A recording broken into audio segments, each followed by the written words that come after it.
Hey everybody, it's Zachen from Behind the Scenes here again today, and we've got Dylan from Gravemind. They've recently released Volgan, and they have their upcoming album Conduit coming out soon, and they're currently touring with After the Burial, Make Them Suffer and Saviour on a run of Australian shows. And Dylan, how you doing today, man? Yeah, I'm pretty bloody alright. If I'm being honest, maybe a little bit, I wouldn't say seedy, but a combination of long drives and KFC and just really shit music from Michael. Yeah. You got that end of tour funk kind of. Yeah, I'm definitely going to need a few Red Bulls, I reckon, just to get me through the evening. Yeah, but you guys will be great. You always are when you come through here, of course. Starting off with Volgan that you guys released really recently, only a couple of weeks now. How's the response been so far, like overall from everybody? Stupidly good. Yeah. Yeah, we're really, really happy. I mean, like, we've always stressed a bit when we've put out new music just to see what's going to happen. We're always quite pessimistic, I think, when we prepare a song. But this time it was added pressure because we signed with Grayscale Records, and Ash and Josh believed in it. Yeah. And so that just like it made it even worse. We're like, oh fuck, what if it sucks? What if it's really bad?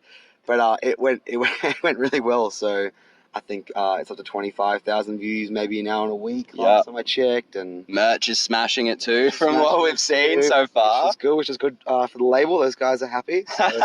It'll keep on their good sides for now. Absolutely. But yeah, congrats on the Grayscale signing as well. That's so awesome that they've got that commitment to up and coming Australian bands. You guys should have a sweet future together moving forward on it all. Dude, Grayscale Records, best record label in Australia. Yeah. Brownie points there. But I'm sure he means it. Oh, absolutely. Yeah. And as you were saying before, you kind of felt pressured to put out this good release, make sure it's great. How long did taking Volgan write? Was it quite a bit of a process for you guys? That's a really funny question because the actual writing of the song took about a day. So, instrumentally. So Damon Bredden, our writer for the band, wrote about 1/3 of the song and just got stuck, and he couldn't do anything about it. He had like a migraine. He was really sick because he was recording it at Scotty's house from Alpha Wolf. And they went and had lunch, and he punched a couple of like Neurotrophon Plus to get him through. I think the codeine like loosened him up. He came back and just smashed out the rest of the fucking song. Awesome. I mean, like he started with nothing when he went into the studio with Scotty. And at the end of the day, he came out with Volgan. Yeah, and like more or less, he is the main songwriter for Gravemind, more or less? Yeah, absolutely. He writes all the songs. Yeah, fantastic. One of the things that you guys had kind of put out with Volgan that I absolutely loved, your description of the lyrical content behind it. You've always been fantastic with that side of things. You said Volgan is about being alone in the way you see the world. It's about going against the grain in search of meaning. It's about realizing your true potential by doing one thing and listening to what our soul is telling us. So where'd you kind of get the inspiration for that? Because I think it's fantastic. I love it. Yeah, thank you. That's really nice. Thanks, dude. I think the inspiration came from a couple of things, mainly the response we got from Lifelike, which was the last single we put out, which isn't attached to the album. It's just a single on its own.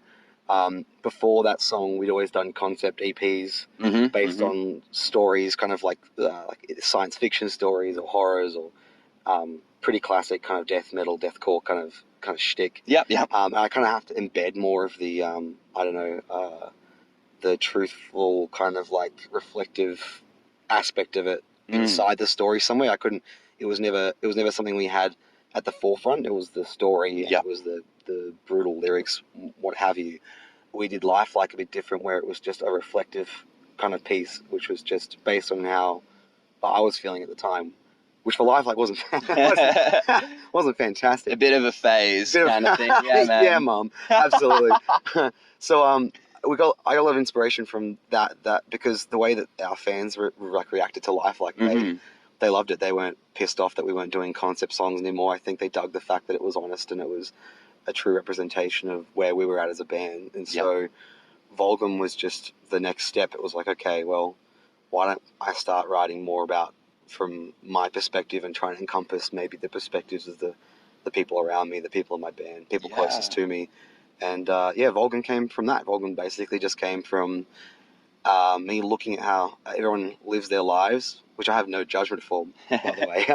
You all got to do what you got to do. But looking at the way people live their lives and thinking like a lot of people aren't doing things that are intrinsic to their nature. They're kind of like they're pushing, acting without purpose, maybe. Yeah, absolutely. They're kind of like they're kind of unfulfilled, and it's bringing them misery. When you could be working towards something which also brings you misery, but at least it's your trajectory. And I think that's what I was trying to say with Volgan is, even if it kills you, at least let it be something that you pick for yourself. And that's awesome, man, because as you're saying, it's a deep message, you know, and I feel like that doesn't come through as often nowadays with bands that are coming through. So it's awesome that you guys are trying to be a lot deeper with your music, having a message behind it, which is fantastic. With this After the Burial, Make Them Suffer, Savior, I imagine tour has been fantastic. The shows have been great so far. Yeah, absolutely. For a fucking opener band as well, like we've been playing to ridiculous sized crowds. I mean, I don't know if something's going wrong with the event time on the Facebook page and people are rocking up early or something, but we've been playing to some pretty sizable crowds for us at least. Yeah, like so larger crowd sizes than what you guys are used to, I imagine. Oh, totally. Which is awesome. Which is awesome. You guys will be able to move forward. Conduit's coming out, so whole new plethora of fans to show that to, which is great. Let's hope. And then you know, coming up as well, just recently announced Grayscale Showcase on board with Alpha Wolf, A Burden, Deadlights as well down in Melbourne. So how did that kind of come together? I think that was the brainchild of Ash and Josh. Those guys. Smart dudes. Oh, fucking oath. Yeah, so I think the way that came about was Josh and Ash's kind of brainchild, where they're just trying to make something a bit different, something that's kind of like their own. Like, just from my perspective, I think Ash Hole's like the king of running shows. I think that guy knows how to do it very well. I think putting a show on as a Grayscale record showcase is just such a fucking sick idea, and the response for it's been nuts. Like, they're stoked. It's like all the early bird tickets have already sold out. I think it's been a day. I was meant to get on that. Yeah. Oh, yeah. Look, there you go. Shit. Pre-sales it is. Pre-sales it is, brother. But yeah, that's going really well. That's gonna be really exciting. I mean, we gotta get good, because every band on that lineup is just so fantastic. It just makes us like, as being part of the band, as being part of Gravemind, we're all just so stoked to be on a record label with like some of Australia's best fucking bands. Yeah, it's an entourage of bands that are both great recorded, and all of your live shows are going to be bloody fantastic at that show, that's for sure. And then moving with Grayscale, Conduit being the first release that you guys are kind of doing with them as an album. As you mentioned before, you're quite nervous, wanting it to be perfect. But I imagine you're excited nonetheless to get it out. Yeah, I mean, very excited. I think the level of excitement is kind of waning with like the level of tiredness just slowly creeping to catch up, to be like, you've got some dues to pay there, bucko. It's such a process to go through. Such a process to go through. But all the boys are really excited. We're all really, really keen to get it out and just get it into people's ears. Yeah, I'm sure there's a lot of people excited and keen to hear it too. So that kind of covers, I guess, most of the meat and potatoes of it all. Just for some general stuff, like, how did you guys start? How did you get together? So when we started, I think it's important to mention, when we started doing bands, it was Aiden, Damon, and I. Yep. When we were living in Launceston, Tasmania together, we were like a high school college band, doing metalcore pretty poorly. As we all did. As we all did, man. We all did. And then I moved to Melbourne to do uni, and I dragged Damon along with me, then I dragged Aiden along with me. The metalcore band went nowhere, it fizzled, and then I think Damon just said one day, he goes, I'm going to start writing some deathcore songs just for fun, like, and I begged him, I was like, can I do vocals? And he was like, yeah, fucking why not? Like, he didn't know anyone else either. We had, just convenient. It's just convenient. It ended up being really good. Well, yeah, that's kind of how it started with it. It literally was going to be an internet project, and then my housemate Shorty, Michael, Great bloke, lovely man. He just went, I want to play guitar. I'm playing guitar. I know I played bass in the last band. I'm playing guitar in this band.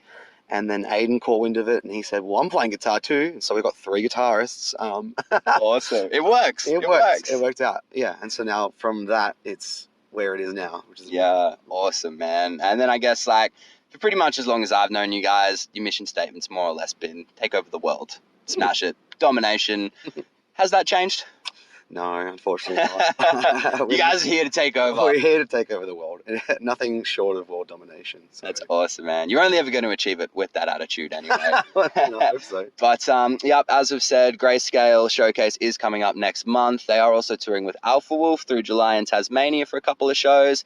And yeah, we're lucky enough to have them in the Valley Drive-In tonight, which is sold out. I think I got word earlier. Done. Yeah. It's over. Fantastic. So thank you so much for your time, man. I'm really excited to see you guys. And yeah, keep it real. Absolute pleasure, man. Thank you. My man.